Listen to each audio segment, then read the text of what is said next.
And we are live from the Heartland. I'm Jeffrey Daugherty, the Christian Whistleblower. This is also the home of the Unindoctrinator podcast. You can hear that wherever you can hear podcasts. And today, my special guest is my friend Ken Swartz. He is the CEO of C60 Purple Power that you hear me talk about. And he's here today with what he thinks, and I think I may agree with him, is the intelligence scoop of the century. Ken Swartz, how are you, my friend? Doing good, and glad to be on. It's a pleasure to have you back. I understand you were at Conscious Life Expo. I tried to get out there, but couldn't make myself drive for 23 hours and couldn't get a decent flight. But how was that? Oh, it was really good. They had over 200 speakers and 200 exhibitors, and pretty much everybody that was anybody in that kind of business was there. It's one of me. Yeah. Well, next. And there's always the Leak conference coming up here, I think, in April. That's right. Some people call it. That's what Tracy Dyer lovingly calls PotCon.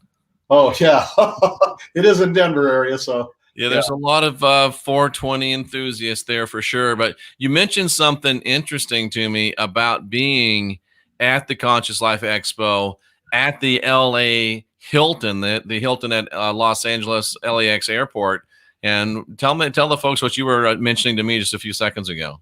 Yeah, we arrived a little bit early before the conference started because, set up the booth and do all that, the meet and greets before the people showed up. And there was just large numbers of really, really wealthy Chinese coming through the Hilton there. The guys were in like $10,000 silk suits. The women were, whatever their expensive clothing were. But what's interesting, only the women wore the mask. The guys were too much. I was going to ask that. Were they wearing masks? Yeah, the women were wearing the mask. And when they're on the plane, they wear the mask. Because, of course, coming into LAX, they got it's kind of where near the international flights come in. And there was just gobs of Chinese coming out of the international gates and getting out of the airport. And then our flight back to Denver, there was lots of Chinese on the flight. And it just looks like anybody in China who can is getting out. And it's a mess, that's for sure. And one of my friends, Nigel, I think he's a Brit by way of Australia, and he works in China. And he went back to China, said everybody's wearing the mask and the streets are empty. But he has had no problem with it, even though there's a lot of hysteria. And there's a lot of interesting stuff we could talk about with the coronavirus, but that's been really done, and people are all over that one. But I did want to ask you in regards to C60 Purple Power and the coronavirus or viral agents of that type, speak to it a little bit, if you would, C60 and its efficacy in combating such things. Well, C60 does have efficacy. I mean, I'll give you some testimonials from our customers, let's just start out with that. It's here's like one of our customers, Lisa. I've never given a testimonial on anything, but wow. 2 weeks ago, my daughter and her 2 children were sick with the flu. I cleaned up puke from 2 of them, had the youngest one sleep with me, and was chained up in the house taking care of them for days. I never got sick, nothing. I am promoting C60 to everyone. Thank you. Absolutely. Yeah, we had another guy. He said, here's another guy. This is Dennis. He's from Florida. Since taking C60 Purple Power now for 3 months, I have experienced a great deal of what others have experienced: clarity of thought, energy, no flu or upper respiratory illness when all my coworkers have been coming down with severe flu symptoms. I'm getting fitter and increased energy workouts. My body is speaking a different language thanks to C60 Purple Power. So, he's getting all those benefits. And I can even testify that myself. I went to Christmas vacation or Christmas time, have all the parties, family and friends, the kids there. A bunch of them were sick. And about 4 or 5 days afterwards, I was starting to, maybe I'm feeling something. So I just kind of slammed the C60. 24 hours, it was gone.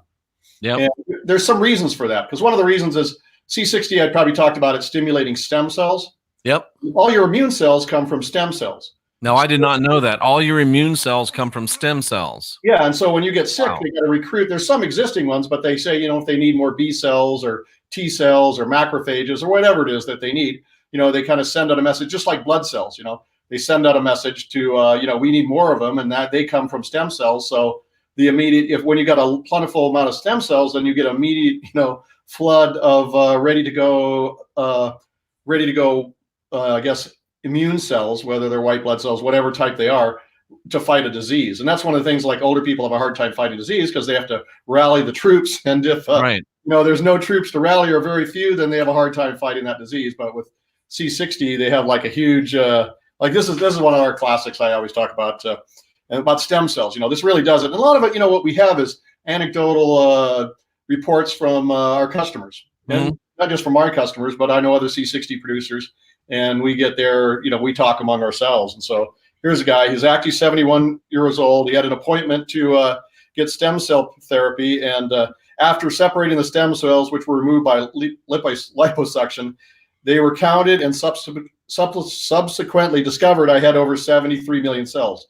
The two doctors processing the cells came rushing into the room saying I had one of the highest counts they had ever seen, especially for my age. Remember, he's 71 years old. Wow. However, they wondered what I had been doing to get such a high stem cell count. Of course, you know what I told them, C60 Purple Power. That was Richard. So you get reports like that all the time. And so that's, for me, it went away. A lot of it's just, I'm not saying it's going to do a corona for you, but just the general flu that we have. And coronavirus is a flu virus, just like so many others. And so it's it'll certainly help. It's not a cure-all, obviously. And our good friend Glenn Streeter also swears by C60 and has some great stories about what it's done in his life. And I certainly add myself to the list for sure. So that's C60 Purple Power. And folks, if you want to try it, go to c60purplepower.com. Get the use the code TCW10. That'll give you 10% off. And I heartily recommend it. It's made a difference in my life and Cynthia's life, and we really do appreciate it very much. But Ken, you told me that you were going to come in and give us what you called the Intel scoop of the century. That's quite a claim. What are we talking about? It sounds well, first off, it was released by the Washington Post. And if anybody knows anything about the intelligence system, Washington Post is basically the official newspaper of the CIA. So, and if they release classified information, well, it's bragging rights is what it is. They made a whole. Ken, that's an interesting point. I don't mean to interrupt you, but these are things that a lot of people don't know. And these are things that we really need to kind of write a Post-it note and keep it on our refrigerator. When we hear Washington Post, we should automatically begin to think intelligence agencies, infiltrating information from deep state sources. So if you hear Washington Post, you ought to begin to think and let that click in your mind who and what you're dealing with. Yeah, it's the official publishing agency for them. So, but this was all bragging rights. It's supposed to be classified information, but of course it was leaked complete with a really well-written report. And they called it the intelligence scoop of the century. And what it is, it all focuses around a company called Crypto AG. Crypto AG. Yeah, and I'll go back to a little bit of the history of it. There's a guy named Boris Hagelin, and he was in Russia when the Russian Revolution came. And obviously, he was probably one of those people they'd put up against the wall. So he fled to Sweden. And then when the Nazis took over Norway, which is right next door to Sweden, he took off to the United States, but he took with him his little crypto machine. He had like a mechanical device to do cryptos with, and he went to the U.S. government, and that became like the tactical crypto machine for the U.S. military during World War II. It makes codes, right, Ken? Yeah, exactly. It makes code. Now, it's not a thing that you could probably break his codes in like 2 or 3 hours, but it was a tactical one. Like if you're sending, if you're in the tactical, the general sends commands to his troops in the field here or there, right? The Germans don't have time to do 2 or 3 hours to figure that out because the troops already moved. So they made tens of thousands of them during World War II. And it was the main crypto thing. And it was still stayed that way because it was mechanical, right? Everything was still mechanical until, of course, electronics came by. And that's when this story really starts. And the NSA, there's all this, they had all this crypto going on. It was just starting to this is late 1960s. So the NSA got together with Crypto AG and the CIA. They're all together. And in 1967, he came out with an electronic crypto machine called the H460. And they had moved the company to Switzerland. So everybody, the Swiss are neutral and all that kind of stuff. Right. He's a Swiss thing. So basically what happened, everybody in the world, this is kind of how it went. He went off as the best crypto machine. They were, of course, financing, publishing for all that kind of stuff. I know, obviously, the Five Eyes never used it. That's the U.S., Britain, New Zealand, Australia, and Canada, because they knew it was bogus. The West Germans never knew it. The BDN, I think, that's the West German Intelligence Agency, which is like a subsidiary of the CIA. was the one. Those two got together and they were running this thing, and they got virtually every country in the world except for the Soviet Union, which obviously knew this was, they were very suspicious and figured it was probably a Western plant, and communist China. They weren't going to do it, but pretty much every other country in the entire world was using the H-460 or its, they came up with new models down the thing. And so like during the hostage crisis, they were like knowing what the Iranians were doing. And also when they had, remember they had the Libyan, in fact, that's what leaked it, was Reagan, when he mentioned the 1992. Remember they had the Libyans blew up a discotheque in Germany? Actually, at the time, Ken, I was stationed at Rhein-Main Air Force Base in Germany, and I was involved in the operation where we went and paid a visit to Mr. Gaddafi. Oh, okay. Yeah. So that's how they knew it happened, because they convinced the Libyans to use these crypto machines. So they were communicating from, the electronic ones, they were communicating from their embassies. So, and like the Camp David Accords, the Egyptians were talking with their ambassadors at Camp David. Well, the CIA and, all the other intelligence agencies like the Mossad, no doubt, were listening in on everything and everybody's stuff. So it was everybody, pretty much everybody in Europe, all the Asian countries except China. So that's India and all the big boys, and just about everybody and anybody. And the code name was Rubicon. That's from the old church, passing the Rubicon. So that was the code name for the program. And like, well, what it is like, the NSA would like write the programming and also design the machines, and then they would give it to his crypto AG, who would manufacture it, and then they would pass it out to all the various countries in the world, and everybody was convinced that this was. Oh, and another one, like, remember the Argentinian War with the British? That's right. One of the reasons the British had such victories was because all the Argentinians were using those crypto machines to communicate between their embassies and the military people and the central government. So they knew what they were going to do before they did it. And that's one of the reasons why. And then nobody had a clue, right? Everybody thought these crypto AG machines were like unbreakable, undoing it, and yet they weren't. And I probably do. So amazing. So that's not a good thing, obviously, if you think that your communication is encrypted and it's not. Yeah, and this isn't the first time. I don't know. In World War II, the Germans had their Enigma machine. Right. And what happened, I guess they had a submarine that they sunk or caught, and they got a hold of one of those Enigma machines, and that allowed them to break the German code. So that the Allies knew what the Germans were going to do because they had the machine and could decode stuff. And then it's like Code Purple. That was the Japanese encryption thing, and they actually knew, that they were going to attack Pearl Harbor before they did, and all that other stuff. So they knew everybody's stuff. Mm. So you don't think that that's just a conspiracy theory? You think from your sources and your knowledge that we actually did know, we being the United States, that the Japanese were going to strike Pearl Harbor? Oh, not only that, they knew that. And the Japanese plan, like in Washington, they were the ambassador to Japan was going to give the declaration of war to Roosevelt, 5 minutes before the Pearl Harbor attack. But the FBI knew about it, so they went out and they kidnapped the Japanese translator.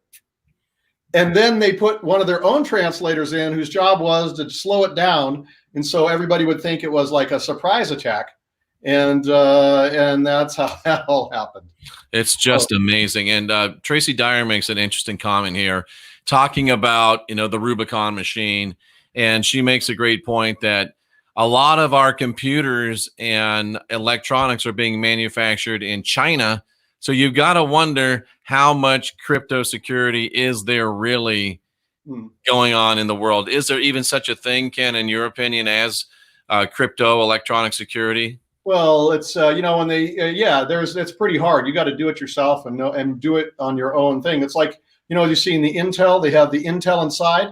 Yep. That's a joke on people, because there's actually a hidden chip inside the Intel chips, which can be controlled by the intelligence agencies so they can get all the information out. So it's like a joke. Intel inside. Yes, there is Intel inside on that chip. And so they can get if you got an Intel chip, they got everything you got. Can do VPNs work the way we think they do? If I start a VPN, am I going to be operating within a secure environment? I think maybe some VPNs do, but I couldn't tell you one from the other. I'm sure some of that. Remember, they used to have those throwaway phones that they'd sell. Yeah. Well, what people don't know is that the FBI and the intelligence agencies actually own the companies for those throwaway phones. So when you bought the throwaway phone, you thought you were like, not going to be listened to, but you were specifically being listened to because they made them real cheap, and then they gave them out to these fake companies, and then the companies would sell them. Oh, look, here's got a phone that you can just throw away, and nobody knows what you're doing. Yeah, that could be the farthest from the truth. This is a crazy thought that just popped into my mind. We remember the Obama phones, and we get a free phone from the government. Why do you think that's one of the reasons why the government was giving out free phones? Oh, absolutely. You can be 100% sure they were listening in on anybody that was using those, especially, they probably had a special category and stuff. Wow. And we just don't even begin to think of this stuff. Even when people like Edward Snowden tell us this stuff, even when we've got other whistleblowers, we just don't want to allow ourselves to go there. And again, out of the chat room, do you think that everything, quote unquote, smart, all these smart devices, are they really listening in on us, or is that just conspiracy? Oh, absolutely listening in on us, like Alexa and those other things. I mean, I'll sit there and be talking with my girlfriend or something about, something I want to buy or do, right? And then the next thing I know, I go and the ad pops up for whatever I was talking about. They're listening all the time, whether it's your computer or your phone. They have and it's all about marketing. Yeah, it is. Intelligence agency, because that's marketing pays for the thing. So yeah, they're listening in to everything you say. They find those keywords and then they send you the ad for all the convenience you could possibly want. Now, Ken, tell me if I'm crazy, and please tell me I'm crazy, because I've experienced this. I've experienced this several times now. I would say upwards of 10 times. I haven't said anything. I haven't looked for anything on the internet. I haven't looked for anything on my phone. I'm just thinking about a certain product or thinking about a certain service, and I will begin to see ads for that product and that service as if I had said, or as if I had done a search on the internet. Am I crazy? I don't think you're crazy, but that's crazy that that's happening. They actually have programmings where they go after like your personality, what you would do. And so that's probably like pre-predictive programming on what you might actually be wanting to do. They know everything. They know when you get up in the morning. They know when you go, to like what coffee house you go to. They know everything about you, and they have these huge computers that can, predictive programming on what you're going to do. And that's pretty scary, actually. So it's kind of like, again, out of the chat room, it's almost like the electronic law of attraction. Yeah, or that pre-crime show with with Tom Cruise. What was that called? Pre-buy Minority Report. Yeah, they know what you're going to buy before you buy it. Yeah. Before you it could just be Santa. He sees you when you're sleeping. He knows when you're awake. Yeah, but just change the T in that Santa, and you get a whole different word. But I mean, I don't want to believe that we're at the place now where agencies and intelligentsias are able to actually read our thoughts. I hope we're not there. Well, what you experienced is kind of a little bit of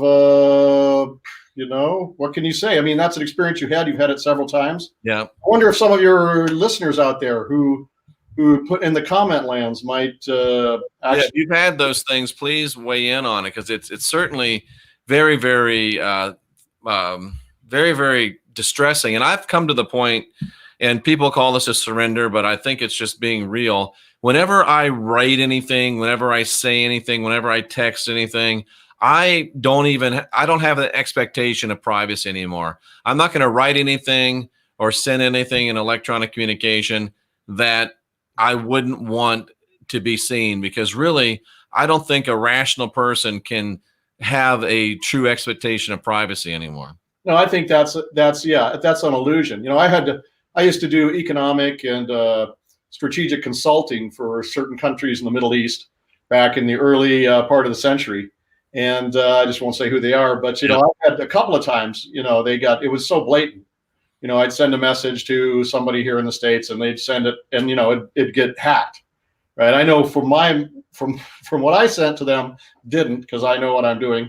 I come from a family with like a little bit of that background. But from there to their government, they got hacked. Mm-hmm. And that was a couple of them. And that's just the times I know about it. Yeah. So, and I had a little blowback on some of that stuff. But a couple of people in the chat room have responded in the affirmative. They have had that sort of thing happen. Ken, I know you're a scientist, you're an inventor, and I want to talk about one of your inventions here, if we can, a little bit in a few minutes. But is there anything that a guy like me, or a girl like Jama, who's in the chat room, that we can do? We don't have high-tech experience. We don't have programming understandings. Is there anything that we can do to help make our electronic communications more secure? Well, there are encryption programs you can buy yourself.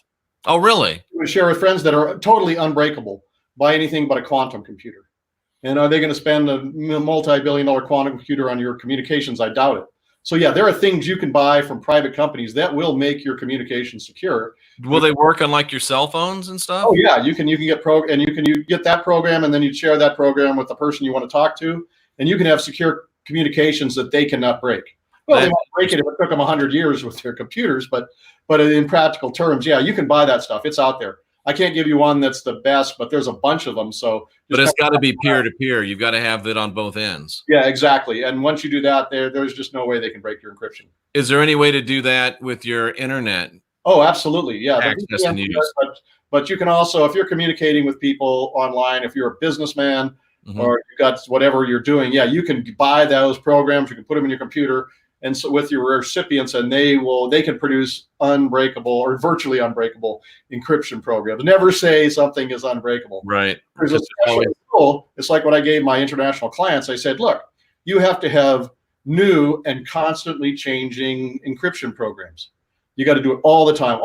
Yeah. Like Enigma or Code Purple. No, we got the one that's going to prevent it. No, it's going to prevent it for a month.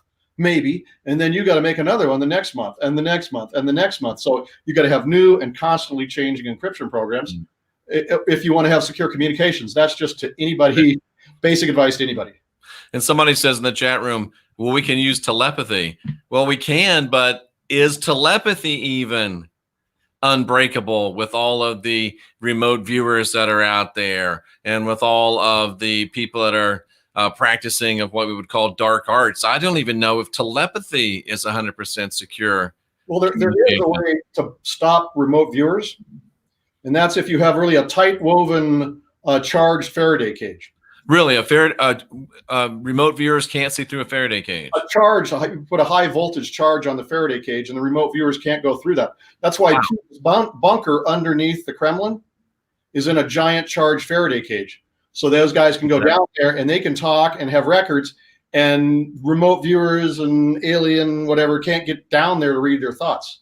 In fact, some of those things, if those little hats you guys wear, the Leak Project hats, yeah, because that would block a lot of it. Now, if they could just put a little charge in that thing, then it would be almost, they couldn't get in and read your thoughts. That's amazing stuff. It really is. It's kind of scary. And Terry asked, are we talking about VPNs? We are talking about VPNs, virtual private networks. But the VPN, it sounds like, is only as good as the provider of the VPN, right? You're absolutely correct. Who is that provider? And just like this crypto AG group, right? They got all these people to buy these machines and thinking that they had the most secure encrypted stuff, all of it. But in the meantime, it was, German and U.S. intelligence were behind it, and they were reading everything that everybody got. So if you're using, let's say, the only one I know of, because Rex used to talk about them, if you're using Virtual Shield, then maybe a lot of people can't read your stuff, but everybody that works for Virtual Shield can read it. And the people that are sponsoring Virtual Shield. And would they allow that to be a company unless they didn't have a silent, friendly partner? Right. And does the CIA or intelligence agencies require backdoors to be built into all that stuff? And you got to remember who financed stuff. Who financed Facebook? It was DARPA, right? Who financed Google? Who financed, all of that stuff? Well, it was DARPA. So I didn't realize it was DARPA. Oh yeah, because the first president of Facebook was actually an ex-DARPA vice president, and he put $500,000 of his own money in. Well, maybe his own money, and then the first loan they got was $9 million from a DARPA slush fund. And so while they're building up Facebook, they were crushing MySpace. And now think of all the millions, billions of people that use Facebook.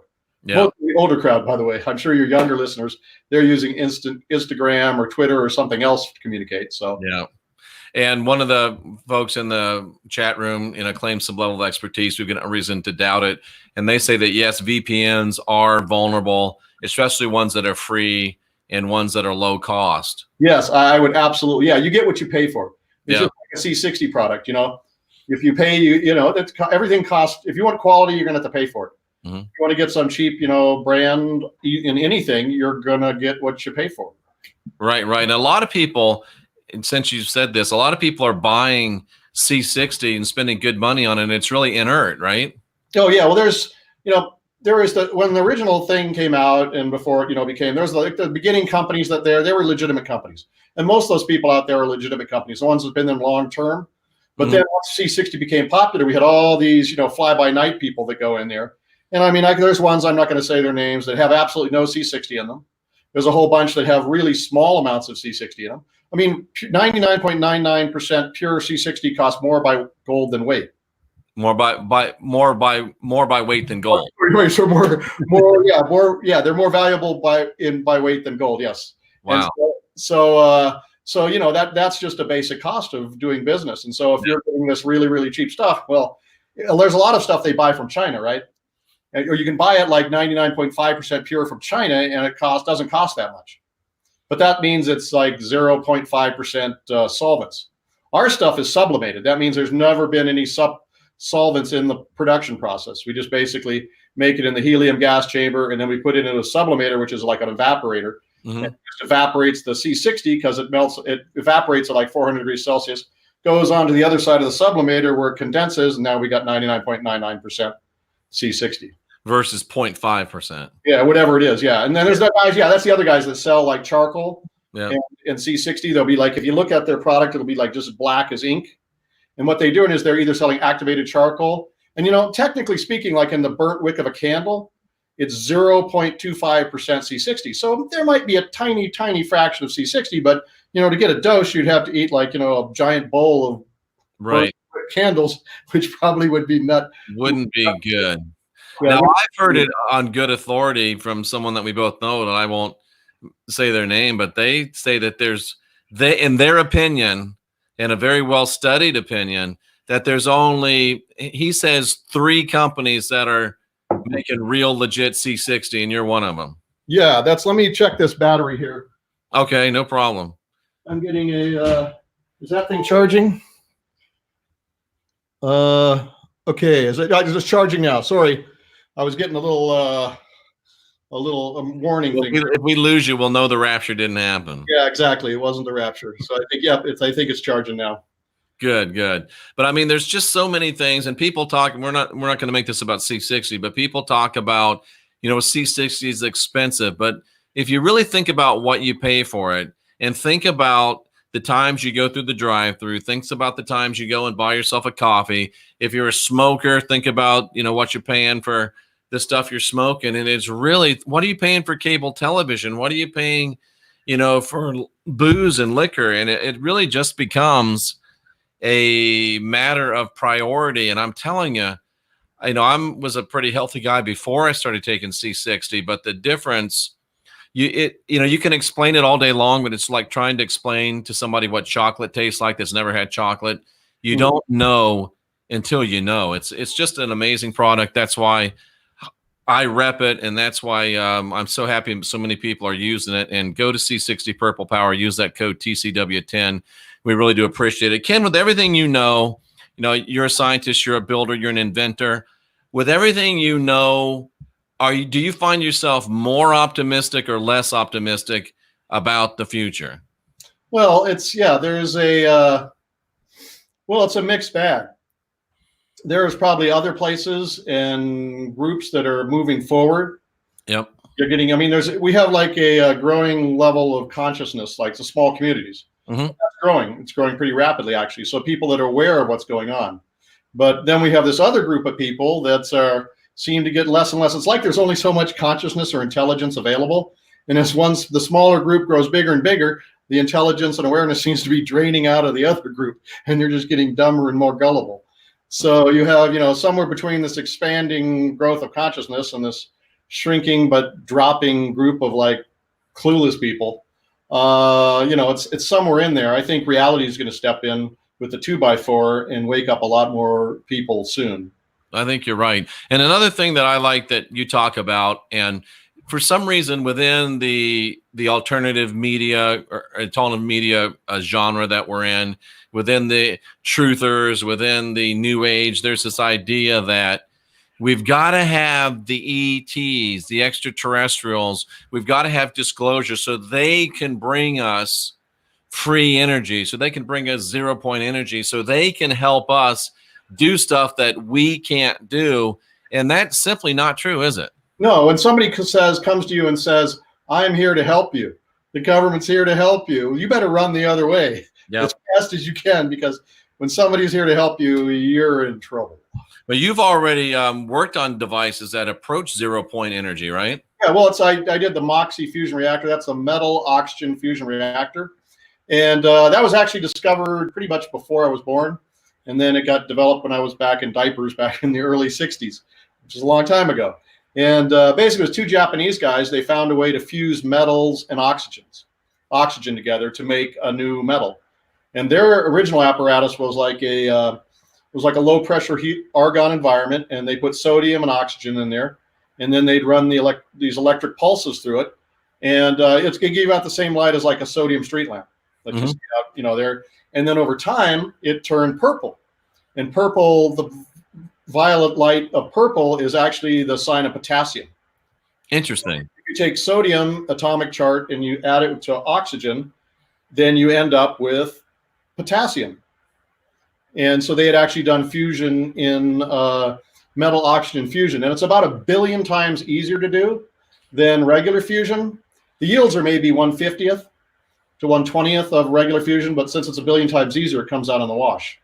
And so it was a really good. What we did is sodium hydroxide, if we were working, because what we did is we used heavy water. Deuterium is in the same family as sodium, right? There's sodium, and then you got lithium, and then you got hydrogen, but there's isotope of hydrogen is deuterium. It's got a proton and an extra neutron. So we just took oxygen, heavy water, oxygen, and deuterium. We fuse it. It makes fluoride 18, which immediately electron captures down to oxygen 18 and produces a little bit of energy. And that's one of the things that's it could basically turn every gallon of seawater into like 30 gallons of gasoline in energy equivalent. And the last time I checked, we don't have a shortage of seawater. Yeah, we're doing okay. And it only takes like 1/7,000th of that seawater. So it's not like you're going to run out of water either. And the seawater is constantly replenishing itself through the environment. So is it just because of the oil cartels and the power that they have that we're not seeing these type of energies rolled out? Oh, yeah, absolutely. I mean, so it has nothing to do with people from Andromeda not showing up. Yeah, well, some people, I don't think they have that. They're not that power, and they probably want to see the other thing anyway. If they had just a good attitude, but no, the real reason it's right down here. I mean, Osawa and Kushi, they came out with it and they got suppressed, and that was the same time they were putting those Westinghouse reactors, aka Fukushima type reactors, into Japan. They said, no, you're not going to develop this fusion energy that could provide Japan with a clean, cheap, available substance that we're not going to get any money off of.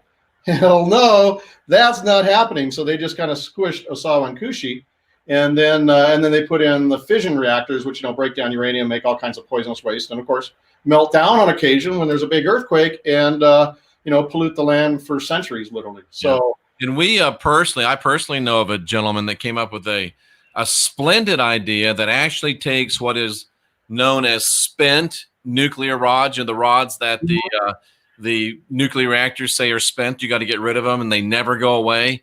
They can actually take those rods and fuel, for lack of a better term, what they were calling a mini reactor, take it down to nothing so there's no radioactive waste, and there's millions and millions of kilowatts of usable energy there. But son of a gun, couldn't get anybody to fund it, but you could get people to buy the technology and then suppress it. Yeah, I think it's that. Was that the thorium reactor thing they had? I just gave you all of my expertise. I've heard about that. Yeah, there's a couple of those where they could just take the old stuff and they just burn it. I think they use thorium, which is also radioactive, but they can just burn all that in, add it as an energy source, just drop an extra rod in there, burn it up while they're running the thorium reactor. Only like half of the rods ever get used in a nuclear power plant. Yeah, all the key stuff that's in there, most of it doesn't get used. That energy is just wasted. And that's why it's radioactive, because it's sitting there with all this energy that's never been used. It's still radioactive. Yeah. And then you got to bury it for the next, 250,000 years. But don't worry, Ken. Don't worry. And I remember Donald Trump, I don't forget who I saw. President Trump was taking a rash of shit from somebody. He's against windmill power. Everybody knows windmills are the greatest and windmills are the best. And then I saw a story just the other day. I can't believe the story actually came out. That when I think it's the windmill blades, when they break or they don't work anymore, those things are indestructible. You can't recycle them. So you know what they do? They cut them in pieces and they bury them in the ground. Oh yeah, they're fiberglass. They're some sort of super reinforced. Yeah, and I mean, like, remember, there's times when the wind doesn't blow and the sun doesn't shine. Yeah. So you need like a base form of energy. Now, Moxie fusion would do it. And, it needs to be developed. It's not something you can put in your basement. We actually started the test model in the basement. But, if you're going to do it, it's something that basically boil water. It could replace existing power plants. And it just uses deuterium heavy water and has no radioactive waste. So how good is that? But I live, and this is something that a lot of people are very, very emotional about. And I don't think they're that intelligent about it. So I want to ask you about it. This subject of clean coal, and there's no clean coal. We live less than maybe a couple miles from a clean coal generating plant. And I watch that thing all the time. And Ken, there's hardly any smoke that comes out of it. The smoke that comes out is white. I've never smelled one thing in over a year of living here. And, people again say President Trump is crazy over clean coal, but I live next to it. And I got to tell you, Ken, it's pretty damn clean. Oh yeah, they powderize it, they burn it really efficiently, and basically what comes out the stack is carbon dioxide and water. And so the other stuff that's what it looks like. It just looks like a steam cloud. Yeah, exactly. That's pretty much what you're seeing. Is you're just seeing water, steam, and carbon dioxide, which is invisible gas. So why are so many people so against clean coal? Why is it such a horrible battle to get clean coal? It's just they're against the whole carbon thing. And I suppose, putting too much carbon dioxide in the atmosphere is a bad thing, but right. In the long term, but you got to remember that the main greenhouse gas on planet Earth is water vapor. And then methane is the second one, and so that's what really moderates things. And then of course the thing that runs it all is the sun. Right. Like seeing all this cold weather, well, the sun's going into one of those sleep stages, like the last grand minimum, the moderate minimum. And we're going to go through one of those again, where it's actually going to get colder and colder and colder and maybe go into a mini little ice age before it comes back out. So that's another thing, because it's the sun, the big thing in the sky, which provides all the energy that actually controls the weather on planet Earth. Interesting stuff. How much do you know about Tesla's work? I know a little bit. I know his great grandson. He actually knocked up a local in Colorado Springs, a farmer's daughter. And no kidding, Tesla's grandson? Yep, great grandson. Oh, so Tesla wasn't much with the ladies, but evidently great grandson had a little more affinity from the female. Well, yeah. Well, I guess he, she was a local farmer's daughter or something, maybe. That's right, because Mr. Tesla was out there in Colorado Springs. Yeah, exactly. So she was kind of a Tesla groupie. So, is there anything left in Colorado Springs? Is there any monuments? Is there a plaque? Is there a museum? Oh, there was Tesla. There's a museum in Colorado Springs, but they had to shut it down because what it was is they were running it for a while. And the guy that actually owned the museum wasn't there, but the guy that was running it at the time was actually selling some of Tesla's original stuff out the back door. Wow, I would have bought some of it. Well, so does a lot of other people. So when he found out about it, that they shut the museum down, they fired the guy obviously and shut the museum down. But they never got. So there's guys out there with original Tesla equipment. Yeah. So, I mean, do you think, with your knowledge and, you being an inventor and scientist yourself, do you think that Tesla really was shut down and Edison and those guys really clamped down hard on him, the whole Einstein thing? That you really think Tesla was a repressed genius? Well, I mean, there's a lot of things he wasn't repressed, like the AC system. I mean, that's everything we use. Alternating current was a Tesla idea. Oh, absolutely. I mean, the whole modern world was based on AC, the electric motor that you're using in all your appliances. That's an AC motor. Why didn't he get paid? Well, there's a whole thing on that. Well, and Tesla did not die in poverty. Okay. He died in the Waldorf Astoria. Okay. Oh, that's true. That's true. Well, so he wasn't. Yeah, he did. He tore up the Westinghouse, got a thing. He tore up the contract. But in the past, Westinghouse and the other people, they kept him in style at the Waldorf Astoria. Okay, so he wasn't broke when he died. No, he wasn't a broke. He wasn't a broke thing. He had his Social Security thing, which was living in the Waldorf and all the meals. But he was a little, he was socially awkward. So he had a golden parachute, so to speak. Yeah, exactly. So he didn't die in poverty and all that. And then the stuff, but his thing about not metering powder and have power and putting it over the air, free for anyone, that got suppressed because they couldn't meter it. If you can't make money off of it, it's not like they're going to invest in it. So they burnt down like that one power facility off the coast of the East Coast. I can't remember where it was. That's right. Yep. And they ended that, and then they blasted the one in Colorado Springs and got rid of it because they didn't want the German spies to use it for communication. Well, that seems a lame excuse. But does the evidence seem to suggest that Tesla's technology would have worked? Oh yeah, I think it would have worked. I think, and it could, just as his AC worked, and he made the first radios. He had what was the 1880s? He had a radio-controlled submarine in Central Park. Right, I remember that. Yeah, and he could control it. He could go up or down. He could go left or right. And he was running it. And and he discovered radio waves and radio receivers, not Marconi. Right. And he was the first one. And eventually there was a court case, and actually he won that.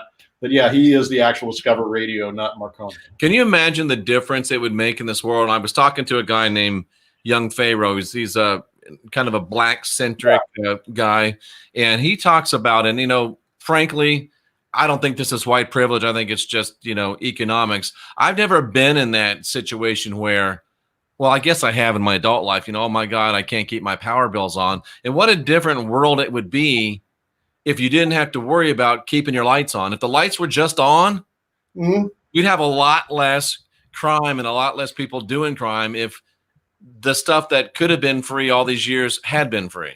Oh yeah, if you think about all the money that goes in the petroleum system, I mean, they've had all kinds of things. You've seen the guys, with the 100-mile per gallon carburetor. Yeah, a dozen guys that came out with that, and they've crushed them all. I mean, and there is various, quote, free energy. No, energy isn't free. You have to build a machine to harvest it from some source. It's not free, but it means that, but it's a lot less expensive than what we're doing, and probably doesn't put out carbon dioxide and other toxic gases. Yeah, that's been around for a long time, and a whole different variety. The Moxie fusion is just one of them. They've had a lot of other really, really good ones, and they've all been suppressed because it cuts into the money flow for the big oil. They're not going to, they're making billions and billions on that. They're just not going to let somebody come in and cut into their action. So when something like that comes on, they just basically crush it. Yeah. And in the State of the Union address, President Trump said that the United States is now the world's leading producer of energy. Is that true, or what did he really mean? Yeah, that's true, but they're doing that oil fracking. And tell us what fracking is. I'm a fairly intelligent guy. I don't really get what fracking is. Okay, there's basically, oil likes to hang out in sandstone. It's got pores in it, right? Is that like shale? Yeah, like it's open, more open than shale. Okay. It's really super. So it's a porous stone. Yeah, it's a porous stone, and so it gets in there. Like a lot of places, you could drill and pull oil dried up because the pores are really big. But there's a lot of sandstone where the pores are really small in other places. So what they do is they basically drill down, and then they can drill sideways, and they drill through that layer, and then they do what's called fracking. Basically, it's just a bunch of really finely ground sand that's put under 10,000, 20,000 pounds per square inch with certain various surfactants and stuff, and they just shove it down into that geologic deposit, and it just shatters it. Okay. And then the sand, after it's shattered, the sand goes in and keeps those cracks and holes open, right? Okay. And then they let it sit for a while. Then they just start pumping it out, and all that oil that was trapped between the pores, because they shattered the formation, and now there's sand. They can pump it out, and now extract it before it was not extractable. Now it sounds like a great idea. What are the drawbacks? All the toxic chemicals, surfactants that they use in the process. They pump a lot of it out, and then they have to dispose it, like out in Kansas. when they dispose of that fracking waste, they drill it, put it down like 20,000 feet, and you have all those earthquakes out there, right? Oh, shit. Yeah, that's one of the side effects. And then the other thing, it leaks into the groundwater and contaminates it because, a lot of the things that they have. The oil does? The fracking materials and the oil too. A lot of times, there's another fracking where they bust coal beds to get out the methane. But there's, the earth has all kinds of cracks and fractures in it. So a lot of times, you got that methane out, but it's also leaking out other places. You've probably seen where the guys have their well out back. After somebody does the methane fracking, they turn it on and they can just light their water on fire because they've turned their well into a methane source. Yeah. So do you think fracking, good idea, bad idea, in Ken Swartz's opinion? It's not really a profitable idea because unlike a regular oil well, which could last decades, a fracking well drops off. The production drops off really, really rapidly. So, after 5 or 6, maybe 7 years, it's pretty much non-profitable, or the amount has gone way down. And so they borrowed all this money to do all this fracking. But if you actually look at they got like 20-year payoff on a well, it's only going to last 7 years. So therein lies the rub, so to speak. It's a financial problem more than it is an energy problem. So are we really the world's #1 supplier of energy sustainably? No, we are the #1 supplier of energy, but sustainably, no. Okay. It's like taking a heroin shot, or something, a speed shot. Yeah, you're running the fastest of anybody in the pack, but there's going to be consequences down the line when you're. But it's interesting. Again, we're talking about President Trump a lot, but President Trump just went to not the Soviets, they're gone, thankfully, but he went to the Saudis because the Saudis said, "Hey, we want you to keep protecting us." He's like, "Okay, we'll keep protecting you. Give us $1 billion." And they're like, "Okay, here's $1 billion." Nobody ever thought of that before. And I think it's not too far of a stretch to say, okay, we'll keep protecting you if you keep giving us some oil. You got a lot of oil, we got a lot of protection. Well, that's how that thing all started. That's why we have a petrodollar. It's because, they basically set up, look, when they raise the oil rates, this is what, as long as you got all these petrodollars, what are you going to do with it? They're going to buy U.S. government bonds. And in return, we're going to keep you, the Saudi kings, in power over Saudi Arabia because, so we'll buy your oil. The extra money you make will go into U.S. government bonds, and you only buy it in dollars. That's what Saddam Hussein did. He started selling oil in euros rather than dollars. Yeah, and that's a little trick Gaddafi tried too. Didn't work out well for him either. No, he was hanging, Saddam Hussein. And 6 months after he did that, he was, there was a noose around his neck, and it wasn't because it was an evil tyrant doing whatever. Yeah. They didn't care about that. He used to be their guy, but when he went away from the U.S. dollar into the euro. Well, that's the reason they invaded. Yeah, that's so true. That's so true. And and they sell it to us as we're making Iraq free, we're making Libya free, and it's so funny. You look at a picture of Libya. Look at the picture of the main street of Libya when Gaddafi was in charge. And look at a picture of the main street of Libya now. Look at downtown Baghdad when Saddam was in charge. Look at downtown Baghdad now. Look at Lebanon before we were in charge. And look at Lebanon now. There's people who said, "No, please don't bring us no democracy. We don't need it." We're here to help you. Yeah, we're from the government. Run the other way to help. Yeah. Oh, my. And then now we got a president that's like, let's bring all of our shit and all of our people back home, and people on both sides of the aisle are going crazy. Well, look, the dollar empires stand on 2 legs. One is their military power, and the other is their financial power. Like when the British Navy ruled the seas, it was the British pound that was the world trading currency. Right. Or when the Spanish Navy ruled the seas, it was the Spanish real, which was the world trading currency. Right. And United States has its run, They replaced the British and since 44 or 45, it's been the American dollar has been the world trading currency. Right. And, they're kind of beating it now, but it's not going to last forever. And when the dollar goes, then the American empire will collapse, just like the Soviet Union collapsed after, it kind of fell apart because the ComCon, the actual economic system of the Soviet Union, is what collapsed first, and then the military collapsed. So, is it possible? Here's just a crazy idea. Now it's because of, petrodollars. Can the United States, with the way the world's going now, would we be able to sustain ourselves just on being the military power for the whole world. If you are in Germany and you want us to keep protecting you, you got to give us money. Saudi Arabia, everybody's got to give us money for us to keep protecting them. Can we build our economy on that? No, we actually build it on that now because they've got to use US dollars to do trading. If the Germans want to trade with the Saudis, they've got to get US dollars to do that. And the US actually creates those dollars out of thin air. Yeah. The Germans and the Saudis, or the Germans have to actually give the United States something to get those dollars. Then the Germans to get their oil from Saudi Arabia. So it's like a free printing press for the United States. And that's where the money that really supports the military is. So why are the Germans saying, Auf Wiedersehen? We'll take care of our own. The Germans could take care of themselves. Why aren't the Japanese saying sayonara? They can take care of themselves. They both have U.S. troops in their countries. And I know, but why aren't they saying bye-bye to our troops? You guys go home. Because they're afraid they'll get attacked like last time. I mean, that's what World War II was about. See, that's the point I make. Yeah. How much is it worth to them? Yeah. And, and just, it's kind of interesting. We are good at killing people and breaking things. We do that really, really good. Yes, that's for sure. And so can we be the world's mercenaries and make a living at it? That won't cut it. You got to have the dollar. You got to have that currency. If you have the world trading, we can kill people and break things better than anybody. I know, but it's so much more profitable to print the money out of thin air and get whatever you want. Wow. And that just supports that. The leftovers is what supports the U.S. military. But once that, I had a good idea, maybe not. It's all over. No, somebody else will take over. It was going to be the Chinese, but it's very interesting what's happening in China right now. Just like it's also very interesting, Ken, and I think you said this to me, but I watch all these people that are catching whatever they're calling it this time, coronavirus. And I see a lot of Asian people getting sick, but I don't see many white boys or black people or Mexicans getting sick. No, well, actually, they do get sick, but they don't die. That's what I meant. I don't see a lot of dead people other than Asian people. This coronavirus is specifically targeted at East Asians.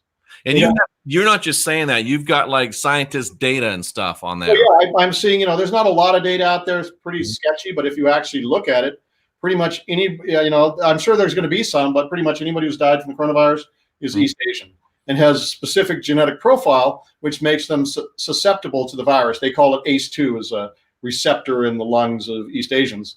Other ethnic groups don't have as much as they do. Interesting. So you're telling me that in your opinion, you think coronavirus is a real thing?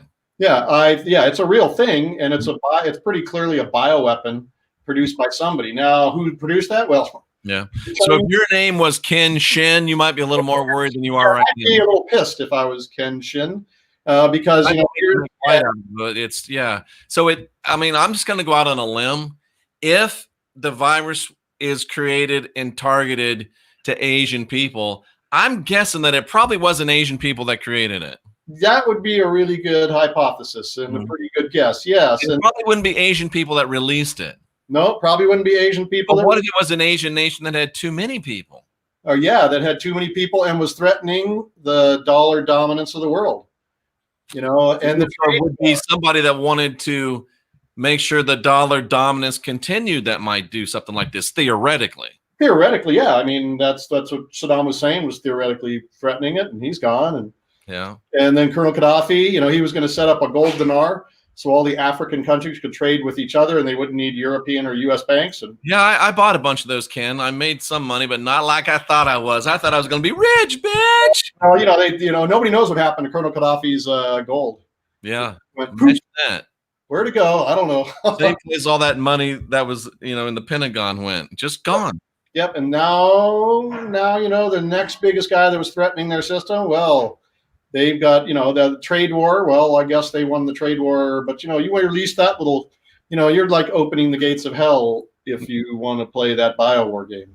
You are. And I just wonder who the people in charge of Venezuela pissed off. Oh, well, they got the world's largest supply of oil.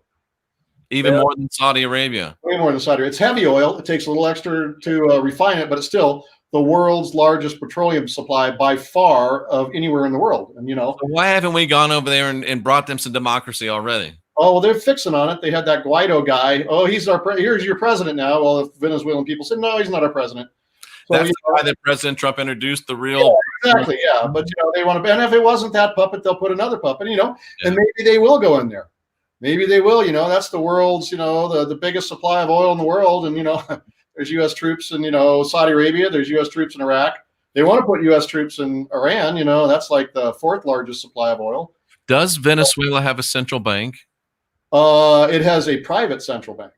Ah, so that's different than people, not by the City of London, Rothschild, banksters. So the answer to that is no, they don't. They're not playing that game. They're not playing that game. Saddam Hussein didn't play that game. Colonel Gaddafi didn't play in that game, and Iran doesn't play that game. And I'm sure that's just coincidental. Pure coincidence. That's a yes. We could be coincidental theorists. Coincidence. Oh, coincidence. So you're telling me Iran doesn't play the Rothschild central bank game? Nope. Saddam didn't play it. Gaddafi doesn't play it. Venezuela don't play it. And the Japanese and the Germans didn't play it, but now they do. Now they do. Imagine that. Imagine that. And, I can't help but remember a guy named, and we're not saying he was a good guy, but Julio Cesar Chavez, when he saluted the United States, it was like this. Yes. And all of a sudden he got cancer and he died. Oh, yeah. With him, everything was going good. Oh, yeah. And then Torres of Venezuela, he has another that way to the United States, and he had a helicopter blew up on him. Oh, imagine that. Yeah, it's you ever John Perkins, The Diary of an Economic Hitman? Oh, yes, yes. Yeah, you could just go to him. He was an economic hitman, and he's of course changed his ways and now is for the better thing. But when he was a youth, he was an economic hitman, and he was part of that whole thing. And he has really great books, and he's online. You can go watch his stuff on YouTube. He's hours long, and he can tell you about how economic hitmen work. First they send in the economic hitman, and if the economic hitman can't do it, here's a bunch of money. And you sign these loans, and of course the U.S. corporation is going to make it. And then they send in the jackals, which are the assassin guys. And if they don't get the job done, then they send in the U.S. military, and they finish the job. So that's basically what and then that's why the American empire is the greatest empire that's ever existed. I mean, American troops are like in 130 countries. There's a higher rate of American troops and a higher percentage of their military than Rome ever was. The United States is a bigger empire than Rome ever was, and it'll go down just like Rome too. So that's the way history rolls. Do you really think it'll go down? Oh yeah, eventually. Yeah, just all. Will we see it go down? Yeah, it'll probably be in our lifetimes. We might be a little grayer when that happens, but yeah, it's going to go down. Just like all empires rise, and then they fall. And there's been there's Portuguese, the Dutch, the Spanish, the French, the English, the Americans, and maybe the next one will be the Chinese or whoever.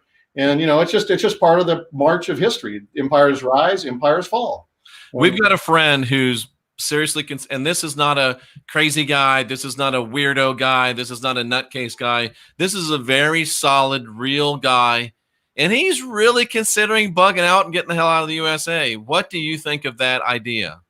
If you go to the right place, yeah, it's probably a good idea, because it's, when empires fall, it's really, really ugly, like the Roman Empire fell or these other ones. So if you're like somewhere else, where a nice warm tropical climate where food is plentiful and living is inexpensive, you might just drink your little pina colada on the beach and maybe tune on your computer watching all the chaos going on somewhere else where you're not bothered. You got food, you got everything you need, and you're living happily ever after. Yeah, I mean, right now I think Uruguay, if you've got $500,000 and you come down there and invest your $500,000, you get to be an instant Uruguayan and pay Uruguayan taxes the rest of your life, which is nothing.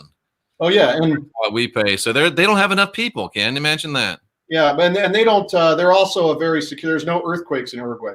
Uruguay's I tell you what, I've looked twice. I'm making a list. I'm checking it twice. Uruguay looking pretty darn good to me right about now. But anyway. Yeah, Costa Rica and Ecuador and Chile. Those, they're great places too, but they have earthquakes. Yeah, and they're a little, eruptions. And, I looked hard at Ecuador, but then Ecuador, you know what their currency is, Ken? In the floor, probably. It's the U.S. dollar. Oh, the U.S. dollar. Well, what's that? Yeah, that's probably. I don't know about that. Yeah, so that's, and they've had a little bit of social instability. They have. Uruguay is very socially stable. It's like a rock, right? It is. And I can't, there's this little voice in the back of my head, and I've traveled a lot, but not enough to know, we're told how horrible and how messed up and how hostile Mexico is. I think once you get out of the border that it's probably not as bad as they want to make us think it is. Well, there's millions of retired gringos living in Mexico. Yeah. Because living cheap is cheap. Yeah. There's the drug wars, and that's mostly in the border states. Yeah. I mean, if you're playing in the drug game, or you're using drugs, or you're part of that game, it might be dangerous to you. But there's a lot of places that just doesn't happen, especially like in Yucatan, Meridas. Merida, however you say that. Yeah, that's a wonderful place. And it's supposedly the most European city that's not in Europe.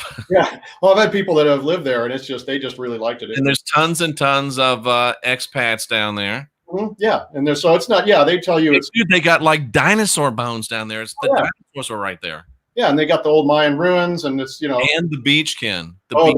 Yeah. And they're really, really good fishing, by the way. I have friends. You know how interesting this is? I'm in Kansas right now. I'm from Florida. If I was in Merida right now, I'm closer to Florida than I am in Kansas. Oh, yeah. Yeah. I have stuff. And people do medical tourism down there. You can go to Meridas and you can actually, it's cheaper to fly down there, get your dental work done. And have a hell of a vacation. Have a hell of a vacation for 2 weeks and fly back, and it'll cost like a fraction of what it does to get your dental work done in the States. I have friends that do that. So it's like great. If they need to get something done, we'll just fly down there, 2-week vacation, and then they fly back. Yep. Well, Ken, it's been an interesting hour. We've talked about a lot of cool stuff. You're definitely a gentleman and a scholar, and there's so few of us left. Yes, it's getting less and less, but there's hope I see a lot of new up and coming internet young guys. I do too. And I'm looking for more of those people. If you know of young people that are on the internet, they got 1,000 subscribers or something, they're rocking and rolling. In fact, next Wednesday, I've got a guy coming on named Landon Bridges. He's actually the 20-something-year-old son of my best friend of 50 years. And he's going to come on and talk about this new internet empire called TikTok. Ken, do you know what TikTok is? I've heard about it, but I don't know very much about it at all. I thought it was where teenage girls do twerk videos, but I guess it's more than that. Yeah, there's a lot of things. Yeah, I mean, when you have gray hair, the catching up. Like we're in the Facebook crowd, and I'm thinking about getting on TikTok. I'm working on my twerking. Oh yeah, TikTok and Instagram and Twitter and all those other ones. I mean, that's where the younger generation is. This is absolutely. This is for us gray hairs, but there's a whole world of internet out there that I hardly know. And tell people how to get a hold of you. C60purplepower.com. Absolutely, and use TCW10 if you do that. Yes, and you can save 10% there. And we have we have all organic oils, or we have sublimated, the highest purity C60 available. We have third-party testing, so they test for purity and quality.